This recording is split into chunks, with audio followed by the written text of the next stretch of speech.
I paid for my husband's dream business with money I didn't even feel safe spending. Not because we were broke. We weren't.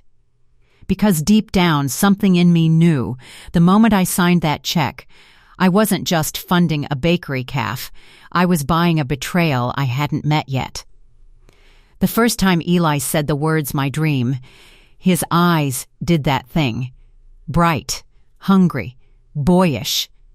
Like life had finally handed him a door, and he was terrified it would slam shut if he blinked. "It's not just coffee," he said, pacing our living room. "It's a place. A feeling. Warm, safe, like home but better. People come in sad and leave lighter." He looked at me like I was supposed to be the proof he could do it. We'd been married 7 years. No kids yet.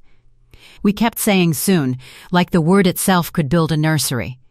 My career in HR was steady. His jobs were temporary. Sales here, management there. Always until the right thing. And now the right thing had a name, Harbor and Hearth. He'd sketched it on a napkin at dinner, literally, a tiny storefront, a little flame logo, a wave underneath. He circled it twice like it was sacred. "Harbor," he said softly, "for people who need somewhere to land, and hearth because it's comfort, it's fire, it's family. Family, that word. He used it like a rope. I wanted to believe him. I wanted to be the wife who believed in her husband's dreams without flinching. So I asked the practical questions. What's the budget? Have you researched leases? Do you have a plan? A partner? He smiled. I have you. That should have felt romantic. Instead, it felt like pressure. Weeks passed in a blur of spreadsheets and late-night talks. He'd sit at the kitchen table with his laptop open, the glow making his face look sharper, almost stranger. He'd point to numbers and talk in a fast, excited rush: rent, equipment, permits. Words like foot traffic and gross margins started living in our house. Sometimes I'd wake up at 2 a.m. and find him in the living room, practicing a pitch to himself, whispering like the walls could judge him. I thought, he's finally serious. He's finally trying. I didn't see the other thing, how often he stepped outside to take calls, how quickly he flipped his phone screen down when I walked in, how his smile always arrived a second too late. The money was the hard part. My savings weren't meant for this. That account was my quiet safety net, my just-in-case life changes suddenly fund. My mother drilled that into me, always have money that belongs to you, because love doesn't pay rent when it turns cold. But Eli's dream was warm, and he kept placing my hands on it like it was ours. One night, he came home carrying a small cardboard box. He set it in front of me like a gift. Inside was a brass key on a plain ring. My stomach tightened. "What is this?" He grinned. "The lease got approved." "What?" My voice came out thin. "Eli, we didn't, I know." He came around the table, knelt beside my chair, and looked up at me with those shining eyes. But I couldn't risk losing it. "It's perfect. The corner spot by the marina, big windows, exposed brick. It's everything." He took my hand and pressed the key into my palm. The brass was cold, heavier than it should have been. "I need you," he whispered. "Just this once. Back me. And I promise, I'll spend the rest of my life making it worth it." In that moment, I saw two versions of my life. One where I said no and watched his face fall, watched him resent me slowly, quietly, like a leak behind the walls. And one where I said yes and became part of his dream, became the reason it happened. So I swallowed my fear and said, "Okay." The next morning I transferred nearly everything. When I walked into my bank to get the cashier's check, the air smelled like floor cleaner and tired people. The teller printed the paper and slid it toward me. The number at the top made my chest ache. I stared at it, thinking of all the overtime hours, the promotions, the weekends I spent building that safety net. Then I signed. When I handed Eli the check, he kissed my forehead, and for a second I felt proud, like I was building something real, something permanent. He framed that napkin sketch and hung it in our hallway. "Just until the real sign goes up," he said. But it stayed there longer than it should have, and every time I passed it, that little flame logo started to look less like warmth and more like warning. Construction moved fast. Too fast. Eli was suddenly full of people. Contractors, designers, friends I'd never met. He'd come home covered in dust, talking about espresso machines like they were holy. And yet, when I asked to come see the place, he always had a reason. "It's a mess right now. You'll ruin the surprise. I want you to see it when it's perfect." Perfect. Another rope. 2 weeks before opening, I took a day off work without telling him. I told myself it was romantic. I'd surprise him with lunch, maybe bring him that fancy sandwich he liked, show him I was invested too. I drove down to the marina, my hands tight on the steering wheel. The neighborhood was bright and salty, sunlight flashing off the water like broken glass.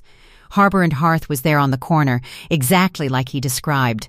Huge windows. Exposed brick.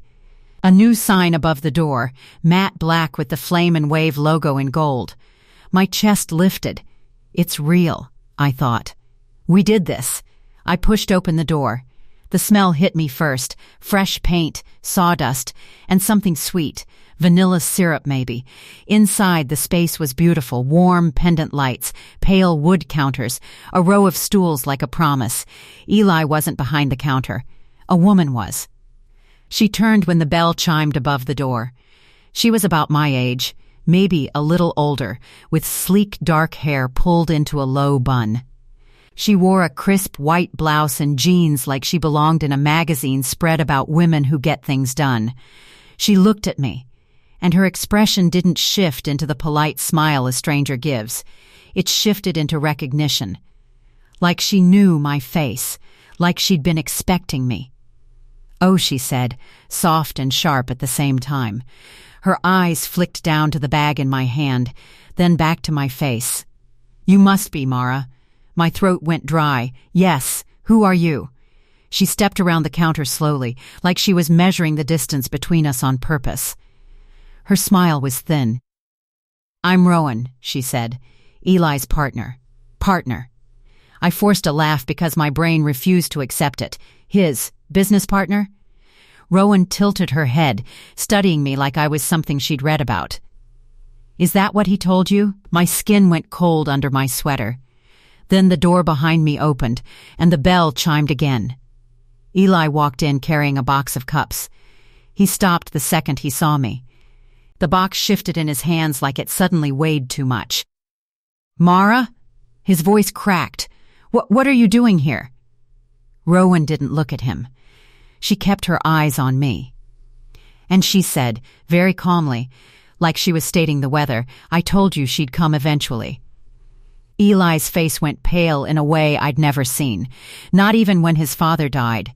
I turned toward him, my heart pounding so hard it felt like it was shaking my ribs. "Eli," I whispered. "Who is she?" His mouth opened, closed, opened again. He looked like someone about to confess to a crime. Rowan reached behind the counter and picked up something I hadn't noticed before. A second key. Same brass. Same weight. She held it up between two fingers like evidence. "She's not just your business partner," I said, my voice rising despite me trying to keep it steady. She said it like she's. Eli's eyes darted to Rowan, panic, warning, pleading, all in one glance. Rowan's smile widened just enough to hurt. "I'm his real partner," she said. And behind her, on the wall near the office door, I saw something else I hadn't noticed when I walked in. A framed photo. Eli and Rowan, arms around each other, standing in front of the Harbor and Hearth sign. Like a couple. Like a team. Like a life I'd paid for, without being invited into it. My fingers loosened around the lunch bag. It slipped, hit the floor, and the sandwich inside landed with a soft, humiliating thud. Eli flinched like it was a gunshot. And that was the moment I understood. This wasn't a misunderstanding. This was a reveal. For a second, no one moved. The sandwich lay on the floor between us, the plastic wrap split open, mustard bleeding into the clean concrete like a stain that wouldn't come out. I stared at it because if I looked at Eli, I was afraid something inside me would snap so loudly the whole room would hear it. Rowan broke the silence first. She stepped back behind the counter and leaned against it. Casual. Comfortable. Like this was her space because, apparently, it was. "You should sit," she said to me, nodding toward one of the stools. This might take a minute. The audacity of it stole my breath. "I'm not sitting," I said. My voice sounded far away like it was coming from someone else. "You're going to explain. Both of you. Right now." Eli set the box of cups down too carefully, like he was afraid sudden movements might shatter something invisible. His hands were shaking. I'd never seen that before. "Mara," he started, stepping toward me. "This isn't... Don't." I snapped. "Don't start with 'this isn't what it looks like.'" Because it looks like my husband has a partner I've never met, holding a key to a business I paid for. Rowan's eyebrow lifted. "You paid for it?" The way she said it, curious, almost amused, made my stomach twist. Eli froze. Rowan turned to him slowly. "You didn't tell me that." He swallowed. So that's why the funding came through so fast," she said, more to herself than to him. "Interesting." I looked at her. "You didn't know?" She laughed softly. "Oh, sweetheart, I knew he had help. I just assumed it was an investor. Or a loan." Her eyes flicked over me again, sharper this time. Assessing. I didn't realize it was his wife. Something about that word, wife, hit me harder than partner had. Like she was trying it out, seeing how it fit. I turned back to Eli. "Start talking." He ran a hand through his hair, pacing now like the walls were closing in. "Rowan and we met 2 years ago. At a hospitality conference. She had experience, connections. She believed in the concept." "Before me?" I asked quietly. He hesitated. Rowan answered for him. "Before the napkin sketch," she said. "Before the name." Harbor and Hearth was something we talked about for months. My chest tightened. "You said the name came to you at dinner." Eli's face crumpled. It came to me then because it reminded me of what Rowan and I talked about. I let out a short, broken laugh. So even the name wasn't ours. Rowan straightened. "Let's get something clear," she said, folding her arms. "Eli and I have been planning this business together from the start. We signed the lease together. We chose the equipment together. We built this. Then why didn't I know about you?" I demanded. She looked at Eli again. This time there was irritation there. "Yes, Eli, why didn't she?" He stopped pacing. His shoulders slumped like he'd finally run out of lies to stand on. "Because I knew you'd never agree," he said. The words landed like a slap. "I knew if I told you the whole truth, you'd say no," he continued, desperation spilling out now. "You're cautious. You think of worst-case scenarios. You would have asked questions, wanted contracts, protections, because that's what adults do," I shot back. "And Rowan would have walked," he said quickly. "She doesn't wait. She moves. She commits." I couldn't lose this opportunity. I stared at him. "So you decided to lie to your wife instead." "I decided to protect the dream," he said. "Our future." Rowan let out a small, incredulous laugh. "Don't drag me into your marriage narrative. I was very clear with you. I told you I wouldn't be hidden." "I wasn't hiding you," he protested weakly. "You were," she snapped. From her. She looked at me again, her tone shifting, almost sympathetic. For what it's worth, I told him this would blow up.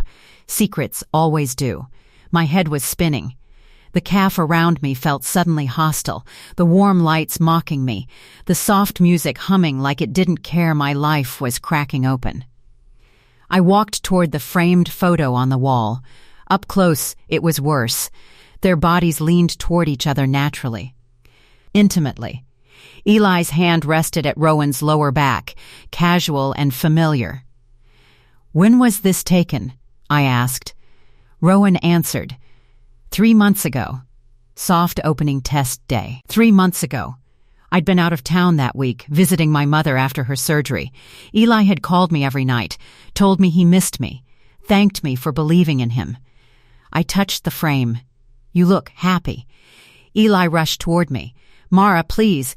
It's not, were you sleeping with her?" I asked. The question cut through the room like glass. Rowan inhaled sharply. Eli went completely still. That was my answer. My legs felt weak, but I refused to sit. I turned slowly, forcing myself to meet Rowan's eyes. "How long?" She hesitated. "Just a second." "Long enough. On and off," she said. At first it was about the business, long nights, stress. It blurred. "And after?" I asked. She didn't answer right away. After, she said finally, "It was because we worked well together, in every way." Eli's voice broke. "I never stopped loving you." I laughed again, bitter this time. "You just stopped being faithful." Rowan exhaled and pushed off the counter. "This is messy," she said. "But the reality is, the business opens in 2 weeks. Contracts are signed. The money's been spent." I looked at her sharply. "My money." She nodded slowly. "Which complicates things." "Complicates things?" My voice rose. "I emptied my savings for this, my safety net, my future." Eli reached for me, but I stepped back. "Don't touch me." Rowan studied me for a long moment. Then she said something that made my blood run cold. "I think we need to discuss what you want," she said, "because whether you like it or not, you're part of this now. Part of this."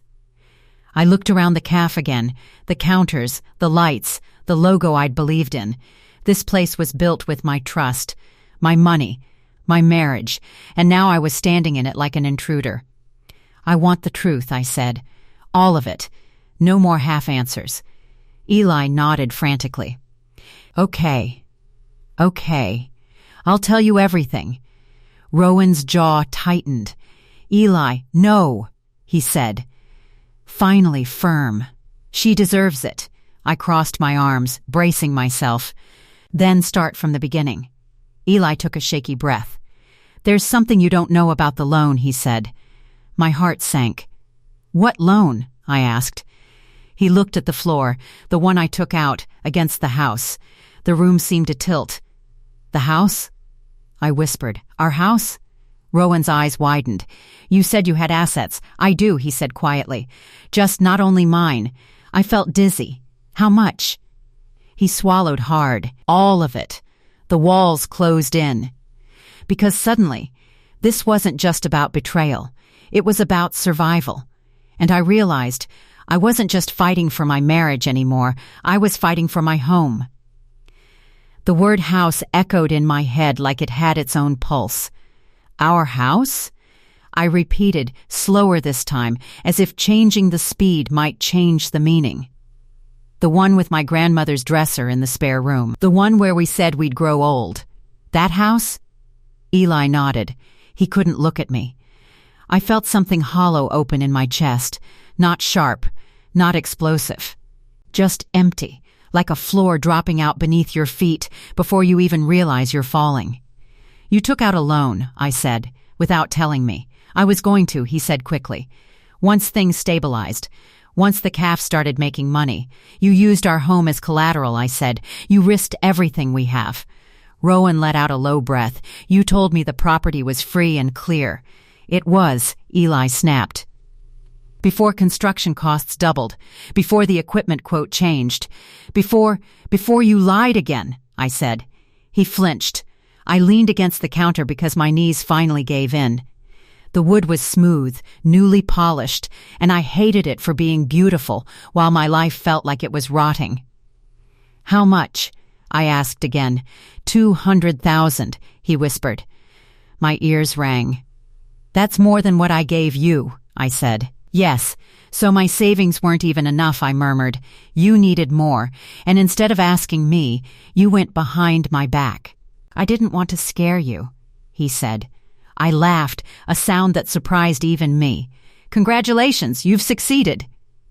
Rowan crossed her arms tighter, her confidence cracking for the first time. "This is bigger than I was told." "You think?" I snapped, turning on her.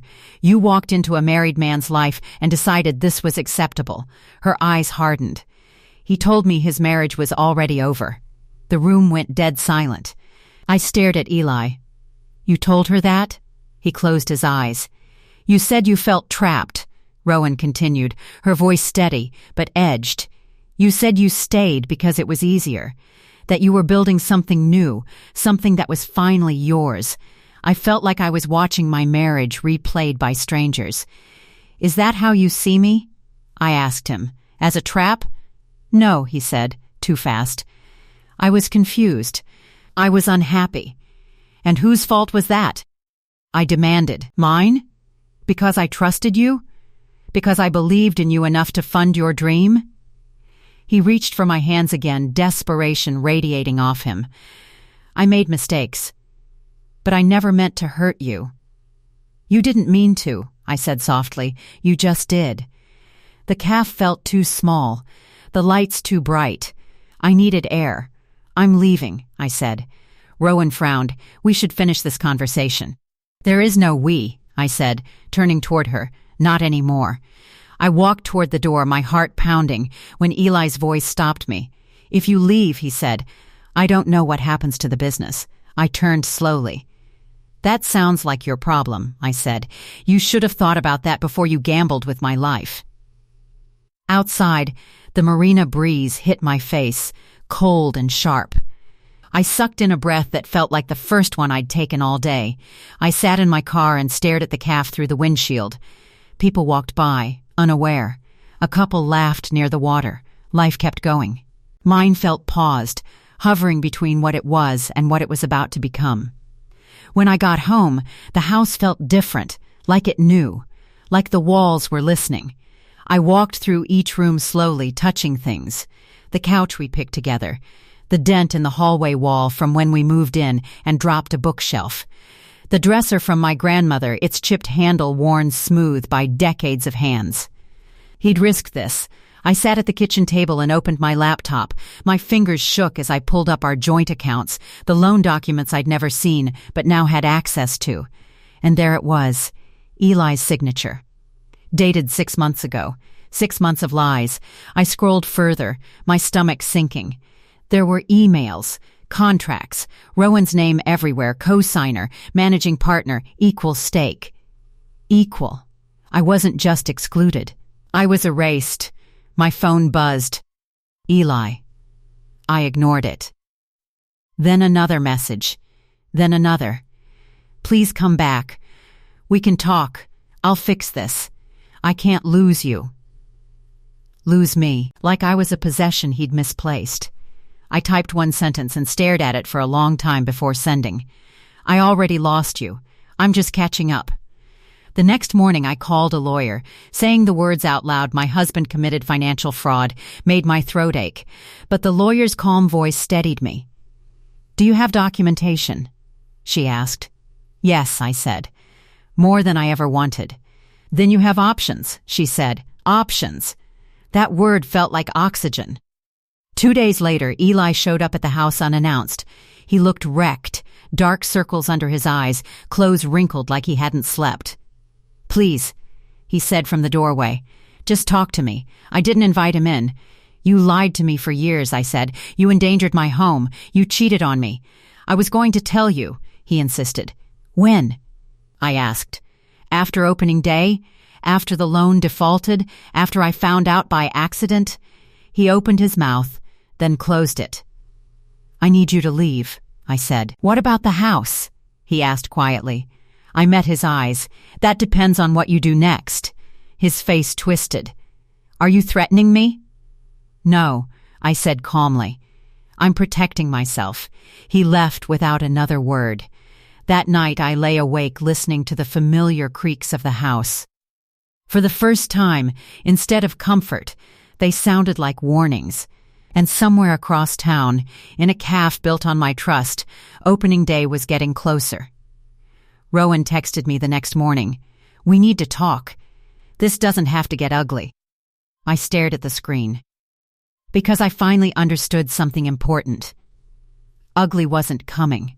Ugly was already here. I didn't reply to Rowan's message right away. I let it sit on my phone like a ticking clock while I made coffee in a house that suddenly felt borrowed. Every mug I pulled from the cabinet reminded me of mornings with Eli, quiet ones, before the lies had weight. I drank standing up, because sitting felt too much like staying. By noon, I agreed to meet Rowan. Neutral ground. A small park by the water, not far from the calf but far enough that I wouldn't have to see its sign glaring at me like a dare. She arrived early. Of course she did. Rowan sat on a bench facing the marina, sunglasses on, posture straight. She looked composed, like someone who believed control was a skill you could practice into permanence. "You came," she said when she saw me. "I'm not here to negotiate my marriage," I said, "or your affair." She removed her sunglasses, revealing eyes rimmed with tired. "I'm here to talk about reality." I sat on the far end of the bench. The space between us felt deliberate. "Reality," I said. "Go on." She clasped her hands together. "The calf opens in 10 days. Investors are expecting it. Vendors are lined up. If this collapses now, everyone loses." "Everyone?" I asked. "Or just you and Eli?" She hesitated. "You'll lose too. Your money is tied up in it. My money is already gone," I said. "That's not a threat anymore." She studied me. "You're angrier than I expected." I laughed softly. "I funded your dream and discovered I was the side character in it.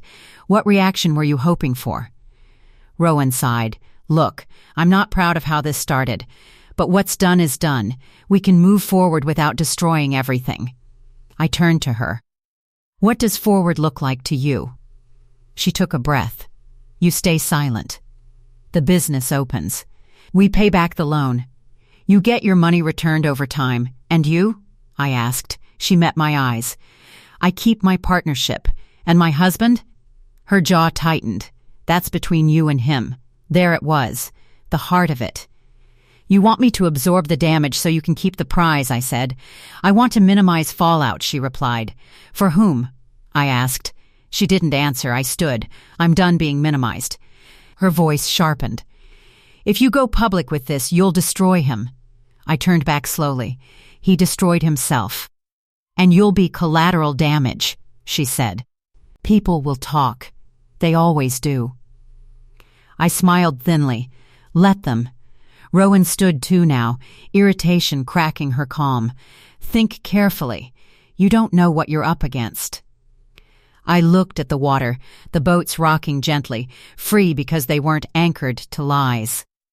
"I know exactly what I'm up against," I said. "And I'm not scared anymore." That afternoon, I met with my lawyer again. We went through everything: fraud, misrepresentation, marital assets, infidelity clauses. Each term felt clinical, detached from the emotions tearing through me. But there was one thing that made the lawyer pause. "The calf," she said, tapping her pen. "Your name isn't on any of the operational documents." "No," I said, "but my money is." She nodded slowly. "Which means you can make a claim. And potentially freeze operations." The word freeze settled in my chest like a stone. "Opening day?" I asked. "Would be postponed," she said, "indefinitely, until the dispute is resolved." I thought of the brass key, of the framed photo, of the way Rowan had said my real partner. "Do it," I said. The legal notice went out 2 days later. I didn't tell Eli. I didn't warn Rowan. At 7:14 a.m., while the calf staff was setting up chairs and wiping counters, a courier delivered the paperwork. Rowan called me within minutes. "What did you do?" she demanded. "I protected my investment," I said evenly. "You can't just shut us down." "I can," I said, and I did. Her voice dropped. "You're being vindictive." "No," I replied. "I'm being accurate." Eli showed up at the house that night, rage and panic warring on his face. "You're ruining everything," he shouted from the driveway. I stayed inside, speaking through the door. "You did that when you lied." "We're days from opening," he said. "This was our chance." "Your chance," I corrected. "You never asked for mine." He pounded the door once, then stopped.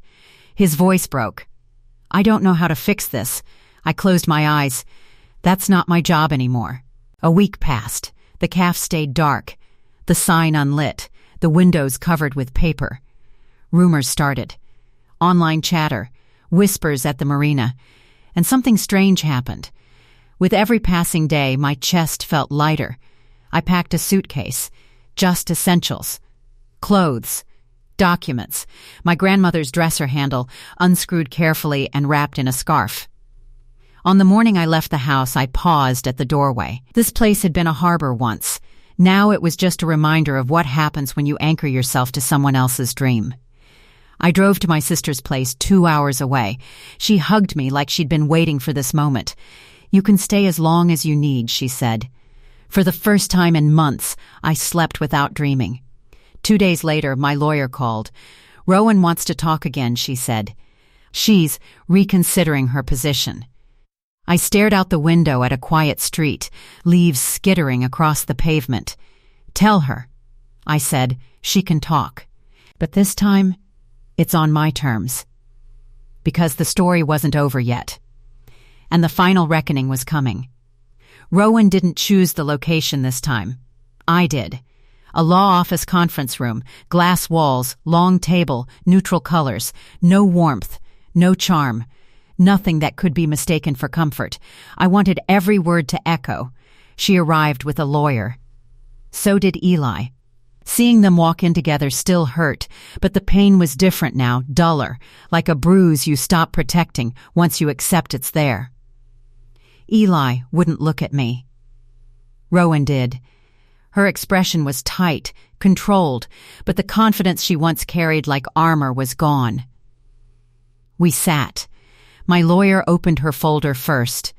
"Let's be clear about why we're here." Rowan's lawyer nodded stiffly. "Our clients want to resolve this without further escalation." Escalation. Another clean word for chaos. "I'll start," Rowan said, leaning forward. "I'm willing to restructure the partnership." I raised an eyebrow. "Generous." She ignored the tone. "You'll be reimbursed for your contribution, with interest. The business reopens. We all move on." "And the house?" I asked. Eli flinched. Rowan glanced at him, then back at me. The loan would be refinanced. Removed from the marital property. "In whose name?" I asked. "Eli's," she said. I laughed quietly. "You want him to shoulder the debt alone?" "Yes." I turned to Eli. "Are you aware of this plan?" He swallowed. "Rowan's investor agreed to help cover it. So you found someone else to save you," I said. "Again." My lawyer slid a document toward Rowan. "That's not enough." Rowan's jaw tightened. "What else do you want?" I leaned forward. "Transparency, public acknowledgement, and ownership." "Ownership?" Rowan snapped. "Yes," I said calmly. "If my money built that place, then I own part of it. Or you sell." Silence filled the room. Rowan stared at me like I'd crossed an unspoken line. "You don't want that business."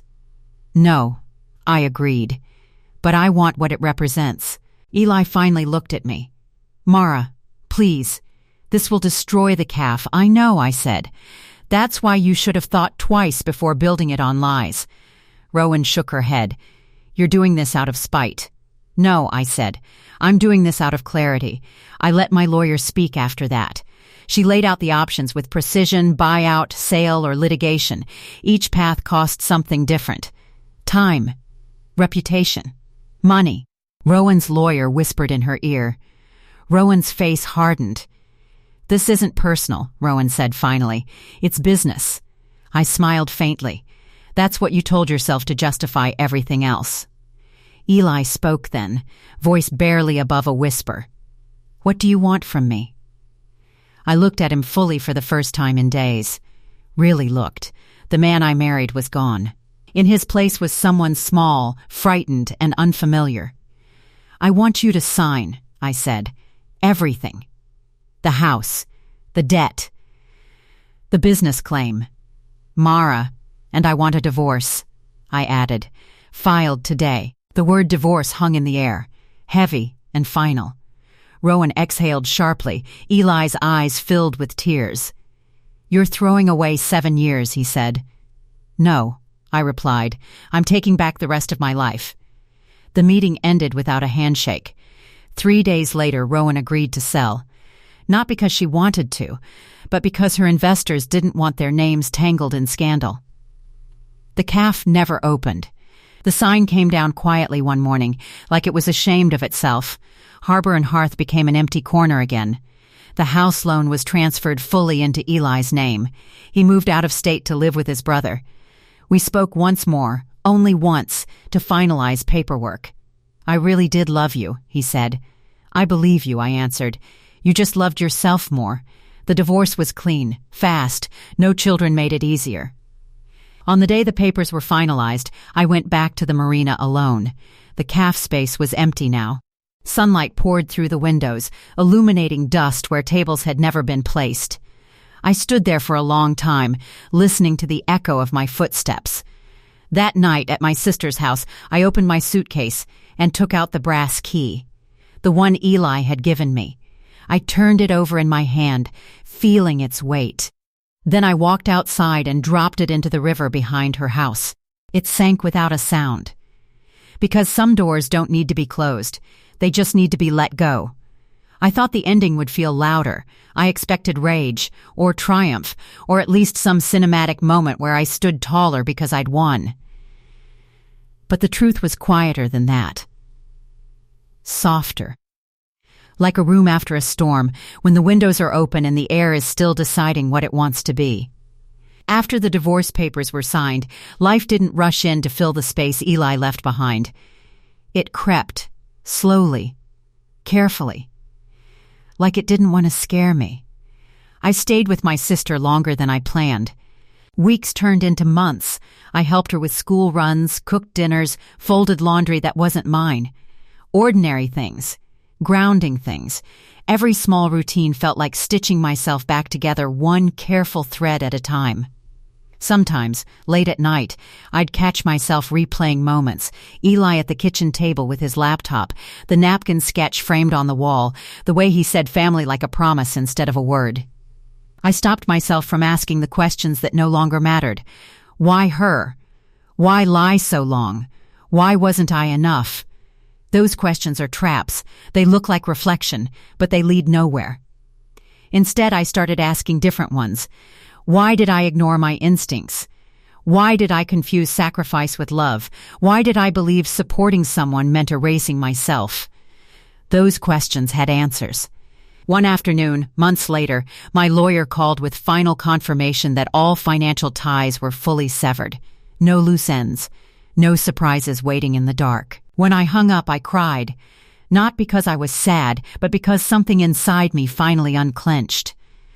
That same week, I found a small apartment near the edge of town. Nothing fancy. Big windows, quiet street. The landlord apologized for the chipped paint and creaky floors. I smiled and told him they were my favorite parts. On move-in day, I unpacked slowly. I placed my grandmother's dresser by the bedroom window, screwed the handle back on, and ran my fingers over the worn wood. It felt like continuity, like proof that not everything meaningful gets taken from you when something breaks.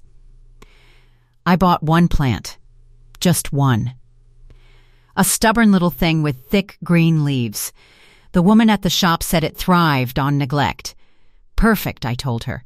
The first night in the apartment, I sat on the floor with my back against the wall and listened to the city hum outside. No footsteps overhead, no familiar breathing beside me, just space. It was terrifying. It was also honest. A few weeks later, I ran into Rowan. Not dramatically, not the way stories usually want it. Just in a grocery store aisle, both of us reaching for the same jar of pasta sauce. She froze when she recognized me. I didn't. Not immediately. She looked smaller somehow, less polished, like someone who had lost control of the narrative and didn't know how to rewrite it. "Hi," she said awkwardly. "Hi," I replied. We stood there for a second, two women connected by something neither of us wanted to carry anymore. "I heard you moved," she said. "Yes."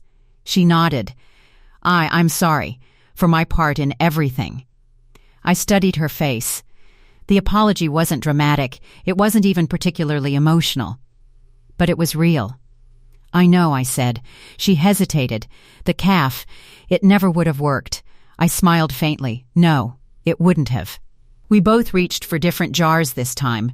As I walked away, I realized something unexpected. I didn't feel victorious. I felt free. Freedom doesn't look like fireworks. It looks like not bracing yourself every time your phone buzzes. It looks like choosing furniture without asking for approval. It looks like trusting your own voice again. Months later, I opened a new savings account. Just mine. I labeled it Harbor, not because I wanted to revisit the past, but because I finally understood the word. A harbor isn't something someone gives you. It's something you build for yourself. On the anniversary of the day I walked into that calf and watched my marriage collapse in front of exposed brick and warm lights, I went back to the marina. The corner where Harbor and Hearth had almost lived was occupied by something else now, a bookstore. Quiet, unassuming. Sunlight spilling onto shelves instead of counters. I stood outside for a moment, watching people come and go, carrying stories instead of coffee. I didn't feel anger. I felt gratitude. Because if Rowan hadn't been there that day, if the truth hadn't walked up to me wearing confidence and a second key, I might still be living inside a lie I paid for. I walked down to the water and sat on a bench, letting the breeze tangle my hair. I thought about the symbolism I'd missed before. The key Eli gave me wasn't access. It was a warning. The calf wasn't a dream. It was a mirror. And losing my marriage wasn't the ending of my life. It was the beginning of my ownership over it. I stood, brushed sand from my palms, and walked away without looking back. Because some stories don't end with reconciliation. They end with clarity. And that, finally, was enough.